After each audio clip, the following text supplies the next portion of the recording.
Olá, acadêmicos, bem-vindos novamente. Iniciaremos nosso quarto e último encontro. Sou o professor Alex Vanúbio Mendes, responsável pela disciplina Análise do Discurso, e falaremos nesse nosso último encontro sobre a argumentação na pragmática. Nosso objetivo é estudar as estratégias da argumentação na pragmática. Assim, vamos conhecer dois elementos de leitura pragmática: os pressupostos e os subentendidos, pois eles são marcas de que existem implícitos, aos quais são utilizados sempre com a intenção de levar o leitor ou o ouvinte a uma determinada conclusão. Isto é, no processo de linguagem, há sempre a possibilidade de o falante buscar convencer o ouvinte sobre algo, e nós, estudiosos da linguagem, podemos constatar as tentativas verificando o tipo de argumentação usada.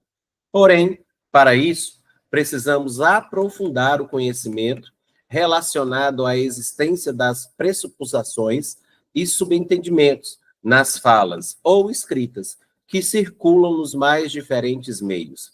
Até o momento, estudamos que os implícitos representam sentidos não evidenciados, que teoricamente chamamos de implicaturas, pois implicam uma ideia de que não está bem exposta. Assim, os implícitos eles funcionam como implicaturas conversionais que se articulam em atos de linguagem indiretos ou não explícitos. Os implícitos até então destacados são implicaturas conversionais e atos de linguagens indiretos.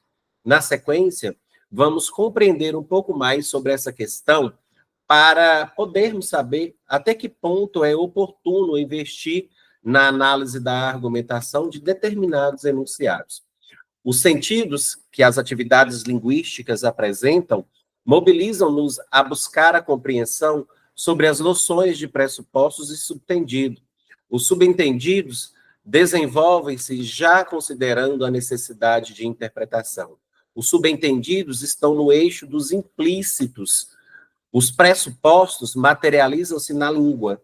Não podemos compreender algo que não seja o sentido que eles determinam.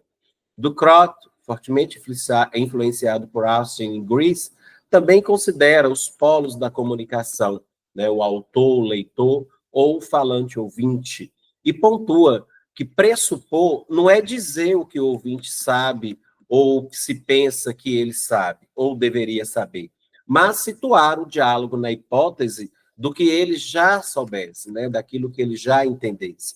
Portanto, é fundamental que tenhamos em nossas noções, essas noções, a fim de adentrarmos nas estruturas de articulação do texto oportunizadas pela pragmática.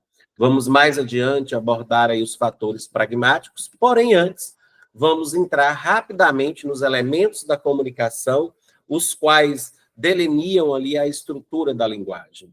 Me acompanhe na próxima tela. Acadêmicos, a comunicação representa o ato que une ou desune todo e qualquer eixo social. Em função deste alcance da capacidade de ação que a comunicação carrega, esta é o objeto que assume maior excelência na pragmática. Certamente que falante e ouvinte são pontos cruciais para a análise, porém, diferentemente da análise de discurso, que buscava ali o sentido via reconstrução do sujeito, a pragmática vai direto na linguagem e trabalha com os sentidos ali postos. A partir disso, observemos os elementos que estruturam um texto para, posteriormente, verificarmos os fatores pragmáticos que otimizam a linguagem. É necessário enfatizar que os elementos da comunicação, os quais desenham o texto, foram desenvolvidos por Jacobson, linguista estruturalista, na primeira metade do século XIX. Seguem esses elementos, né, a qual a gente vê aí em tela, que também já é conhecido de vocês, a gente faz um reforço sobre isso. O emissor, né, que é também nominado aí como falante ou locutor, o emissor ele é aquele que transmite a mensagem, que repassa um conhecimento, uma ideia, enfim, né, ou seja, é um sujeito que se utiliza da linguagem por meio ali do código. Cabe ao emissor também escolher o código de linguagem, que precisa ser o mesmo que o ouvinte ele está utilizando, né? O código. O código ele é ali o conjunto de sinais escolhidos pelo emissor para o processo comunicativo. Então, ele pode ser verbal, não verbal, né? Como sinais, como gestos, como sons, textos, desenhos, né? Então, exemplos que incluem ali a linguagem verbal, a gente tem libras, né? Os sinais de trânsito, enfim. A mensagem, que é o objeto da comunicação, que é o assunto tratado como tema aí de uma conversa ou de um texto, o canal, que é ali o meio pelo qual a mensagem ela é transmitida, né, seja ela físico ou virtual, o receptor, que é também conhecido ali como interlocutor, o ouvinte, o leitor ou destinatário, né, é quem recebe a mensagem. E o referente, que corresponde aí ao contexto, né, onde a comunicação ocorre, trazendo ali a carga informacional ali da mensagem. Então, em face dessa divisão, verifica-se que a comunicação ela pode ser observada pelas partes que a compõem. Então, para a pragmática, essa estruturação é muito relevante, pois permite que se consiga mapear partes do texto, né, da fala, da ideia, enfim, a fim, claro, de observar ali, de compreender o funcionamento linguístico. Agora, né, sabendo aí que o texto possui todas essas partes, nós vamos verificar os fatores pragmáticos que assumem condição de existência nas estruturas da linguagem. Colocamos a seguir uma imagem, né, que consolida esses 6 elementos comunicativos.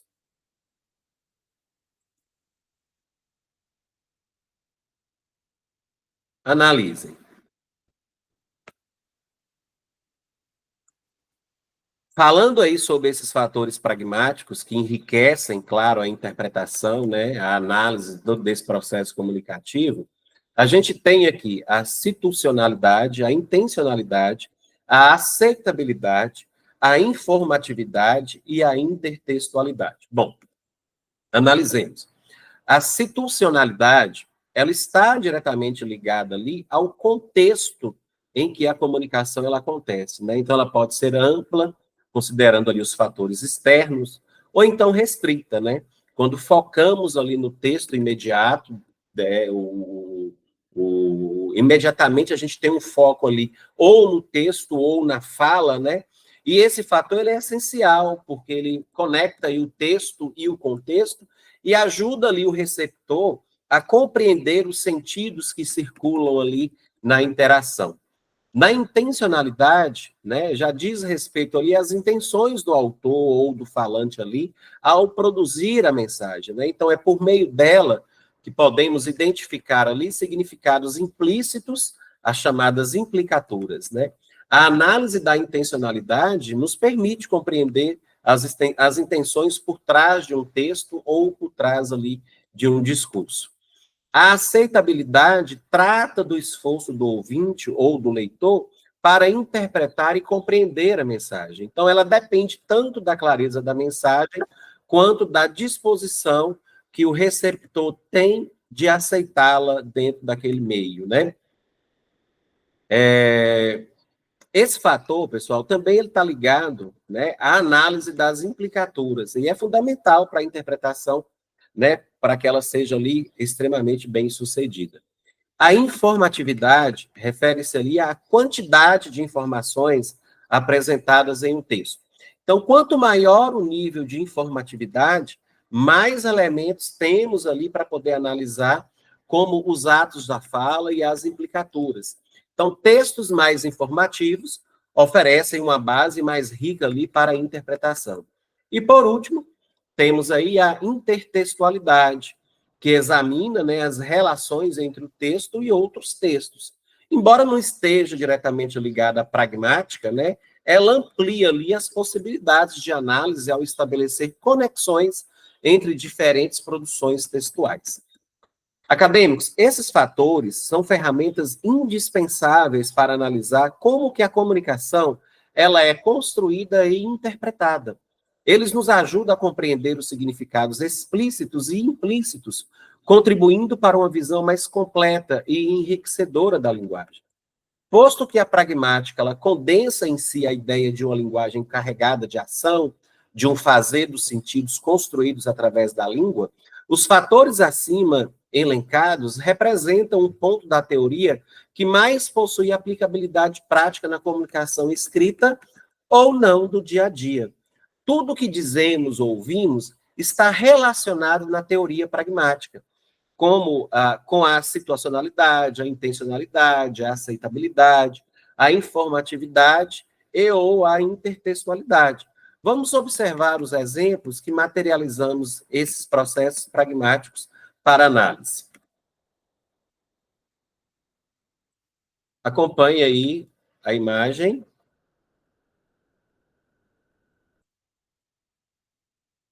E aí, a gente aprofunda o conceito da situacionalidade dentro dessa análise pragmática. Como vimos, a situacionalidade ela está relacionada ao contexto em que a comunicação ela acontece.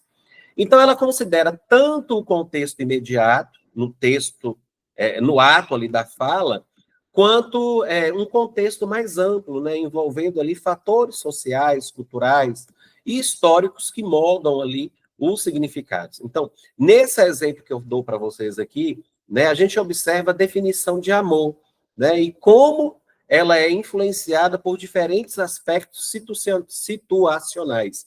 O dicionário, por exemplo, ele fornece uma definição que simplifica, né, e limita esse sentimento tão amplo.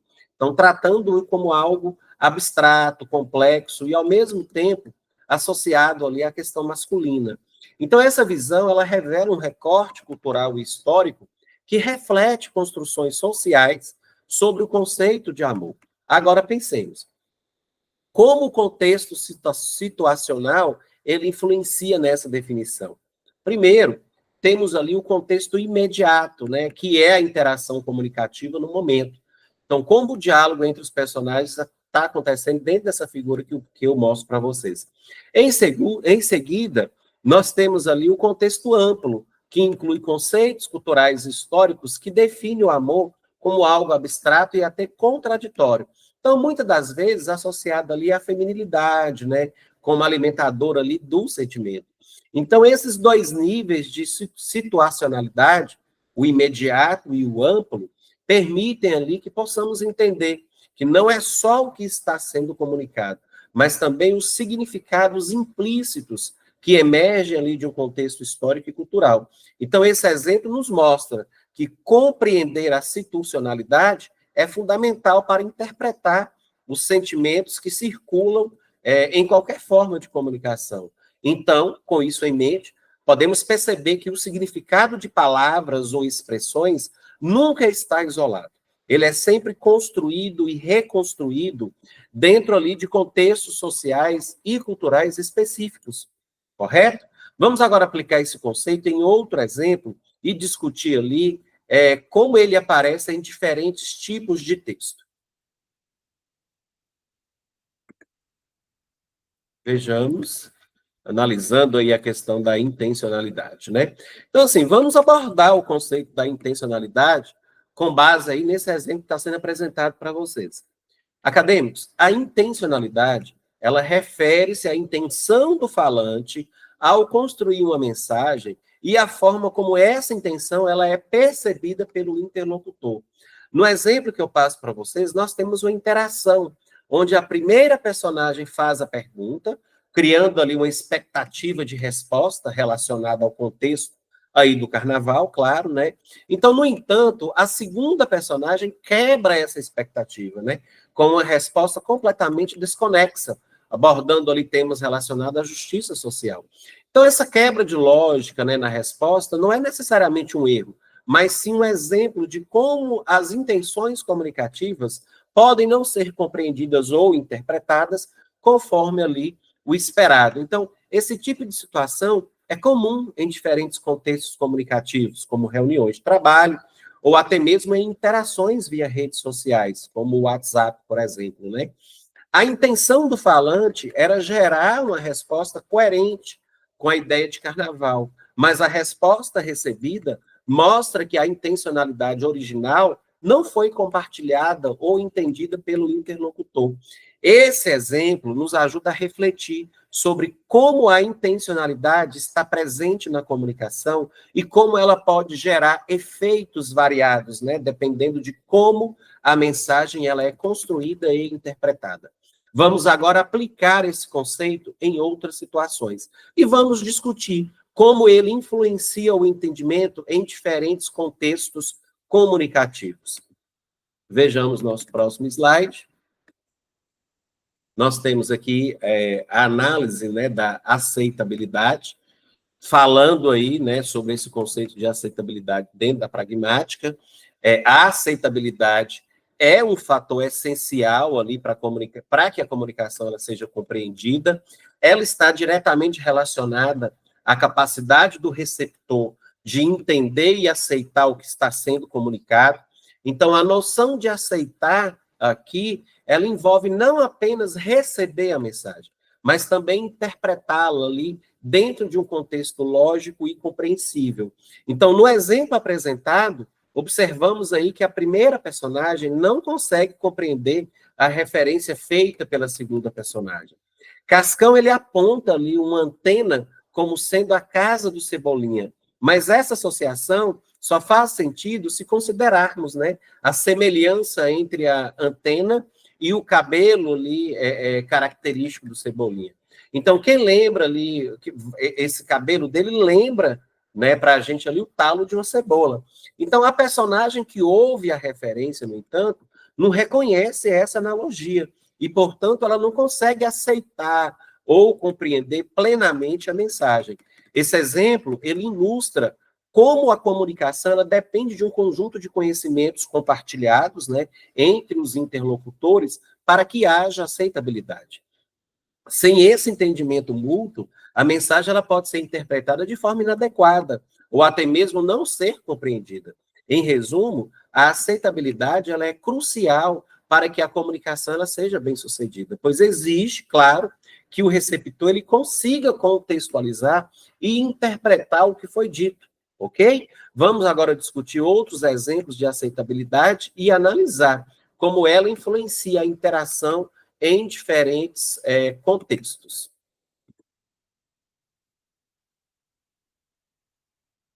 A informatividade na pragmática, que se refere aí ao teor de conteúdo informacional presente aí na fala ou no texto, né, é também fator muito importante para que a comunicação aconteça, porque envolve ali um conhecimento compartilhado entre o emissor e entre o receptor. A informatividade, ela não pode ser inferior às expectativas de quem recebe a mensagem, nem exceder a sua capacidade de compreensão. É fundamental que o conteúdo ele seja partilhado de maneira equilibrada e acessível. No exemplo que a gente analisa, uma criança pergunta ao pai sobre o verso do hino nacional. Mas se erguem da justiça a clava forte. O pai, surpreendido, demonstra não saber como responder. A palavra clava, que significa arma, carrega um significado essencial para a compreensão desse trecho do hino, né? O entendimento completo da mensagem dependeria do conhecimento desse termo e de sua aplicação no contexto da frase. No entanto, o pai parece interpretar a questão de forma superficial, relacionando o termo a algo concreto presente no jornal. Então, essa confusão exemplifica como a informatividade foi comprometida. O emissor, no caso aí o hino nacional, apresentou uma informação que não foi plenamente entendida pelo receptor, que no caso aí é o pai. Esse exemplo ele ilustra a importância da informatividade na comunicação. Então, ela deve ser ajustada ao público-alvo, levando em conta aí o nível de conhecimento necessário para interpretar corretamente a mensagem. Quando isso não acontece, a comunicação pode falhar ou gerar interpretações equivocadas.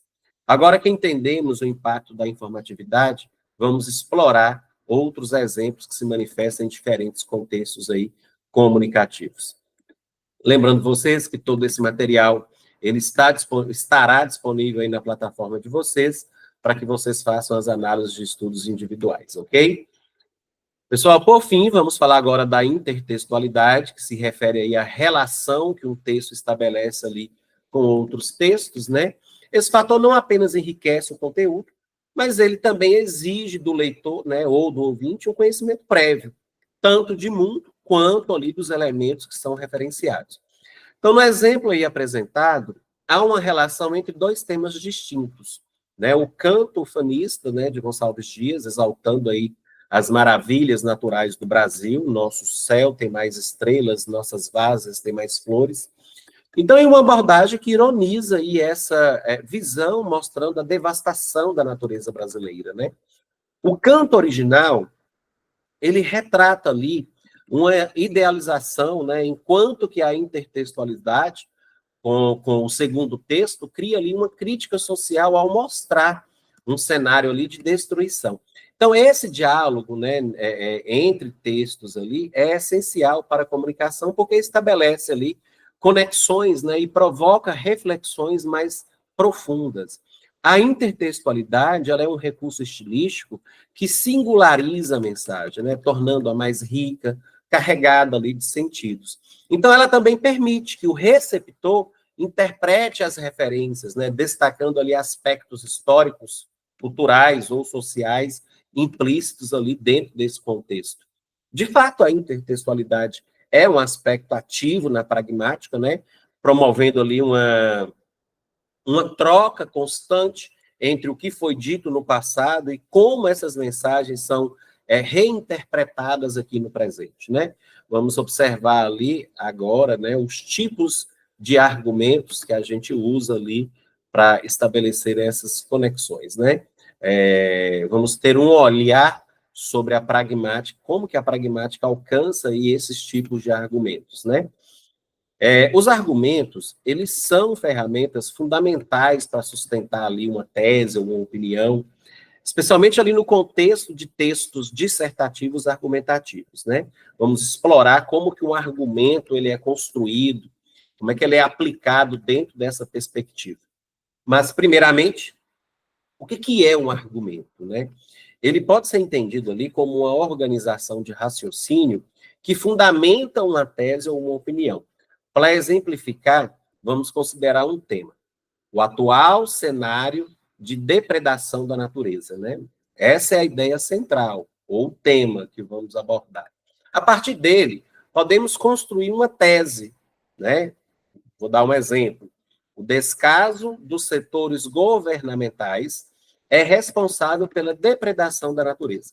Então, a argumentação, nesse caso, ela será o conjunto de elementos que justificam essa tese.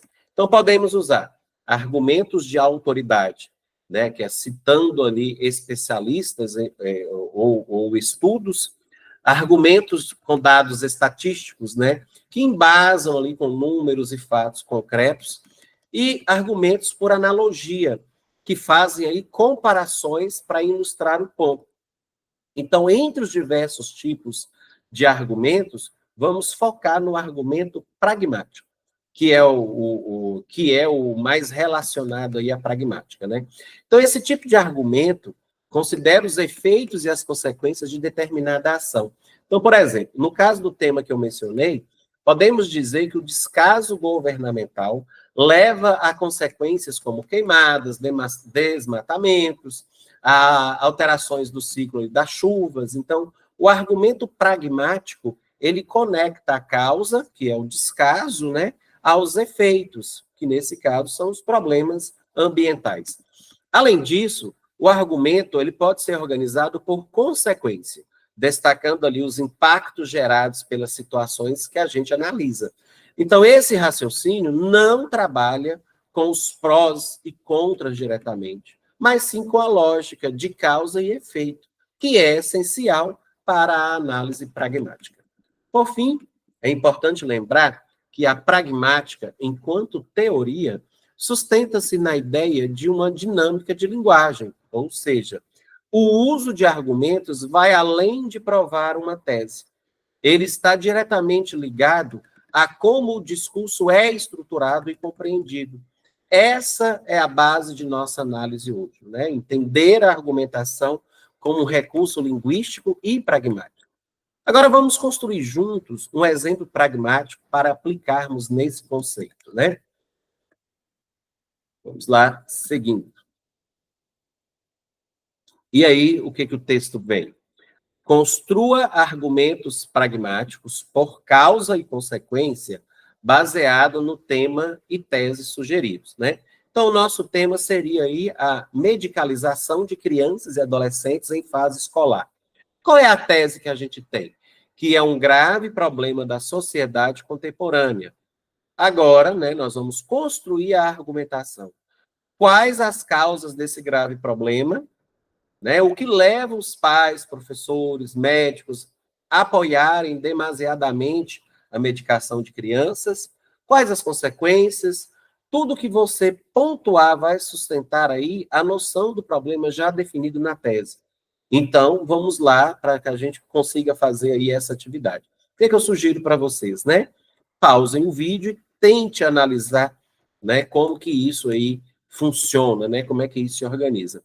E depois volta aí para a gente poder fazer as nossas análises, correto? Bom, pessoal, feito isso, vamos lá. O tema que a gente tem é a medicação de crianças e adolescentes em fase escolar. Qual é a tese? A tese que a gente tem é que é um grave problema da sociedade contemporânea, correto? A argumentação. A argumentação seria as causas do problema, né? Então, a gente tem uma pressão acadêmica, né? O alto desempenho exigido nas escolas pode levar ali os pais e professores a buscarem ali soluções rápidas, né? Como a medicação ali para poder lidar com dificuldades de concentração e de comportamento, né? A gente vê isso dentro das escolas. A gente tem ali um diagnóstico superficial também, né? A falta ali de uma análise aprofundada pode levar ali ao uso indiscriminado de medicamentos, né? Sem considerar, claro, outros fatores ali, como a questão do ambiente familiar, a metodologia educacional, né? E o que a gente tem mais? A gente tem aí uma influência das práticas médicas, né? Algumas correntes da medicina, elas priorizam ali intervenções farmacológicas, né? Ao invés ali de terapias comportamentais ou mudanças do estilo de vida, né? Em se tratando ali de consequências dos problemas, né? Que consequência que a gente tem? Então, a gente pode encontrar aqui dependência química, né? O uso prolongado de medicamentos pode gerar dependência ou outros problemas de saúde, como alterações ali do apetite, né? Do sono, do humor.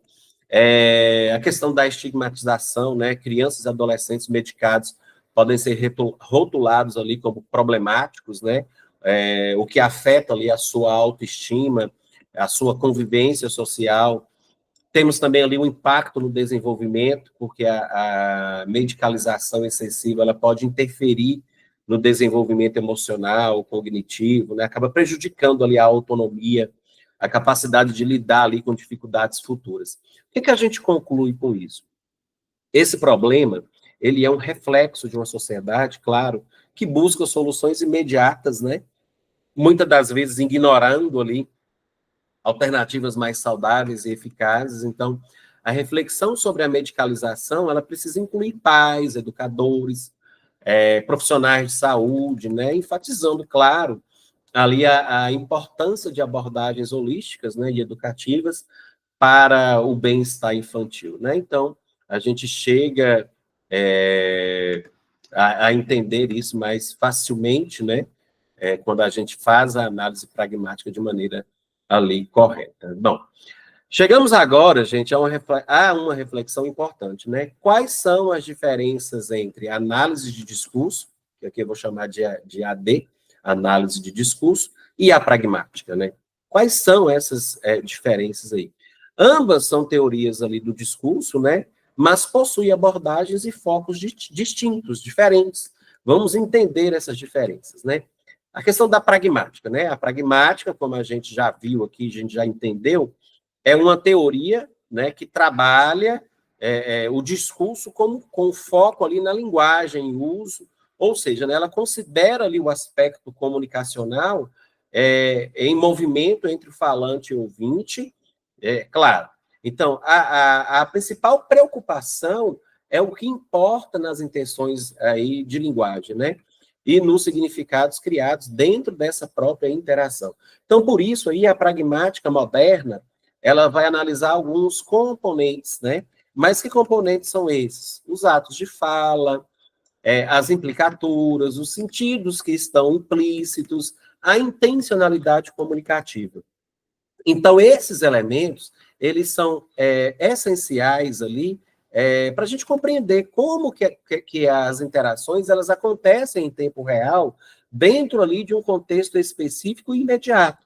Então, a força da pragmática, ela está em sua atenção à situação comunicativa, né?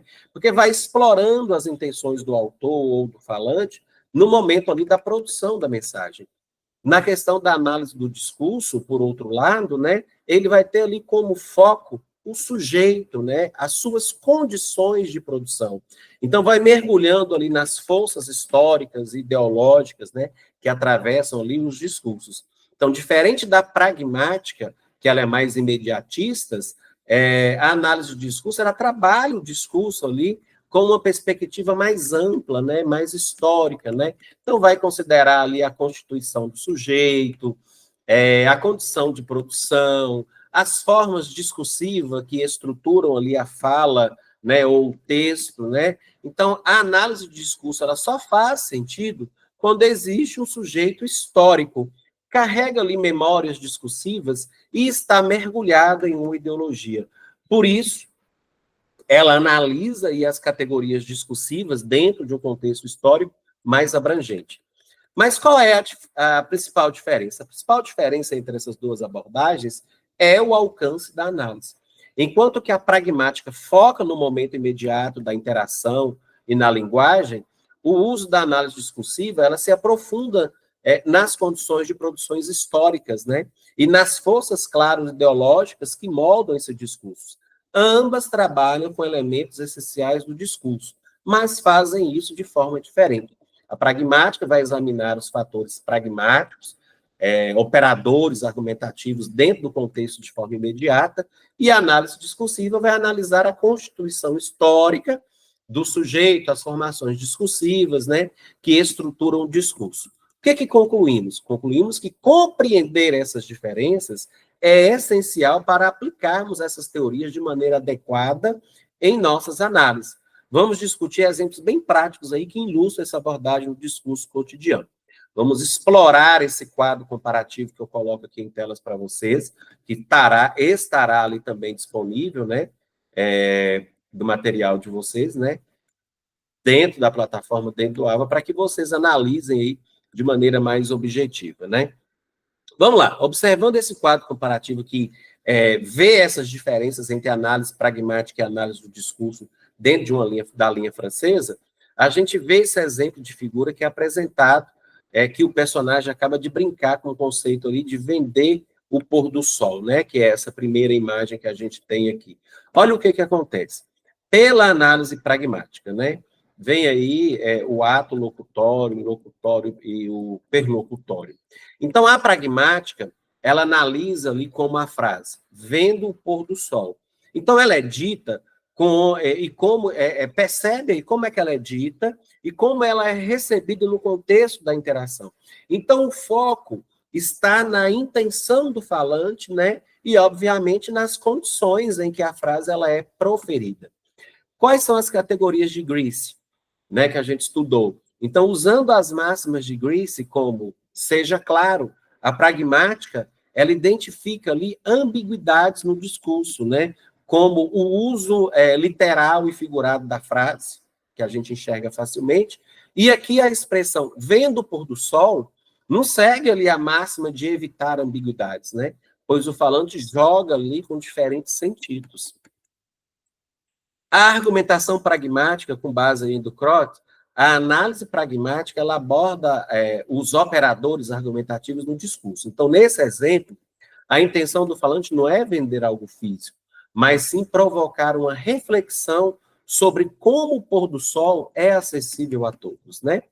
Então, pela análise discursiva da linha francesa, o que a gente tem? A descrição do sujeito. A análise discursiva, ela examina ali o personagem e a frase como ponto, como parte ali de um contexto histórico discursivo, né? Então, a análise ela se concentra ali em como vender o pôr do sol pode refletir ideologias aí de consumo ou de apropriação. Quais são as condições de produção?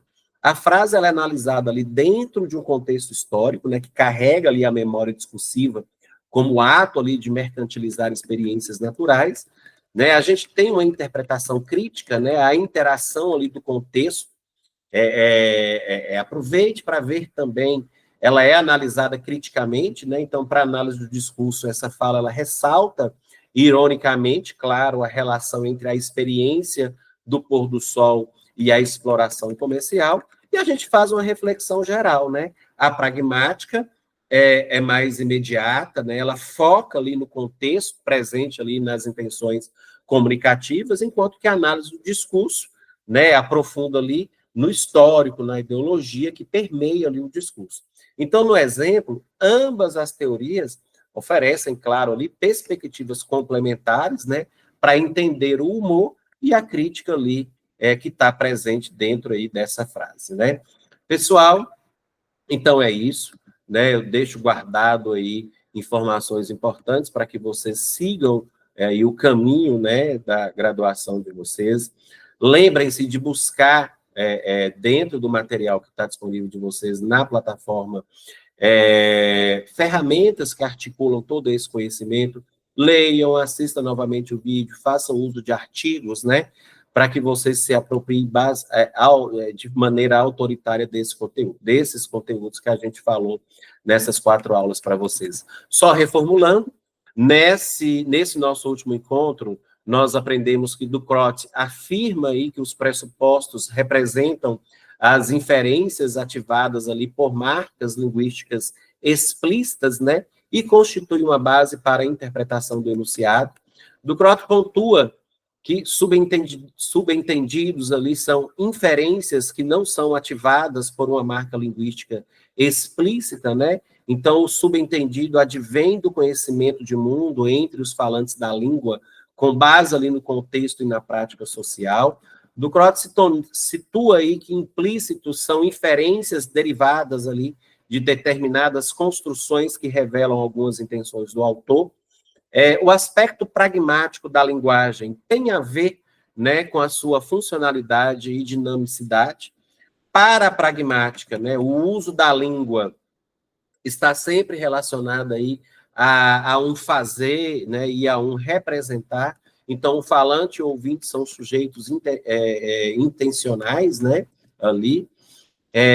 Aprendemos que as noções de escolha e de estratégia da linguagem são centrais para a teoria, né? O termo aí, operadores argumentativos, foi definido aí pelo linguista francês Oswald Ducrot, né, para demarcar ali a força argumentativa dos enunciados, e os operadores argumentativos podem ser entendidos como os conectivos, né?